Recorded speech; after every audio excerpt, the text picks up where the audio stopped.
ಕನ್ನಡದ ವರನಟ ಡಾಕ್ಟರ್ ರಾಜ್ಕುಮಾರ್ ಅವರು ಹಲವು ಸೂಪರ್ ಹಿಟ್ ಚಿತ್ರಗಳನ್ನು ನೀಡಿದ್ದಾರೆ.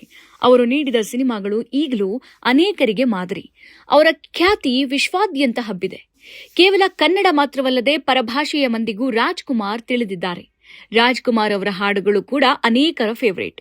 ಈಗ ಪ್ರಧಾನಿ ನರೇಂದ್ರ ಮೋದಿ ಅವರು ಕೂಡ ರಾಜ್ಕುಮಾರ್ ಅವರ ಹಾಡನ್ನ ಶೇರ್ ಮಾಡಿಕೊಂಡಿದ್ದಾರೆ. ಇದು ಅಣ್ಣ ಅವರ ಅಭಿಮಾನಿಗಳು ಹಾಗೂ ಕನ್ನಡಿಗರಿಗೆ ಖುಷಿ ಕೊಟ್ಟಿದೆ.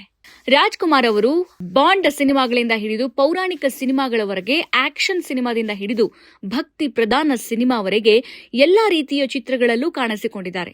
ಅದರಲ್ಲಿ ಶ್ರೀ ಕೃಷ್ಣದೇವರಾಯ ಸಿನಿಮಾ ಕೂಡ ಒಂದು.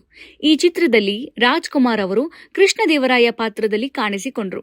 ಈ ಸಿನಿಮಾ 1970ರಲ್ಲಿ ರಿಲೀಸ್ ಆಯಿತು. ಈ ಚಿತ್ರದ ಶ್ರೀ ಚಾಮುಂಡೇಶ್ವರಿ ಹಾಡು ಗಮನ ಸೆಳೆಯಿತು. ಇದನ್ನ ಮೋದಿ ಅವರು ಶೇರ್ ಮಾಡಿಕೊಂಡಿದ್ದಾರೆ. ಶ್ರೀ ಚಾಮುಂಡೇಶ್ವರಿ ಹಾಡಿನ ಯೂಟ್ಯೂಬ್ ಲಿಂಕ್ ಶೇರ್ ಮಾಡಿಕೊಂಡಿರೋ ಮೋದಿ, ಜಗಜ್ಜನನಿಯ ಮಾತೆಯ ಮೇಲಿನ ಅಚಲ ನಂಬಿಕೆಯೂ ಆಕೆಯ ಭಕ್ತರಲ್ಲಿ ಹೊಸ ಪ್ರಜ್ಞೆ ಮತ್ತು ಶಕ್ತಿಯನ್ನ ತುಂಬಲಿದೆ ಅಂತ ಹೇಳಿದ್ದಾರೆ. ಈ ಮೂಲಕ ದೈವದ ಭಕ್ತಿ ಸಾರುವ ವಿಡಿಯೋವನ್ನ ಪ್ರಧಾನಿ ಹಂಚಿಕೊಂಡಿದ್ದಾರೆ.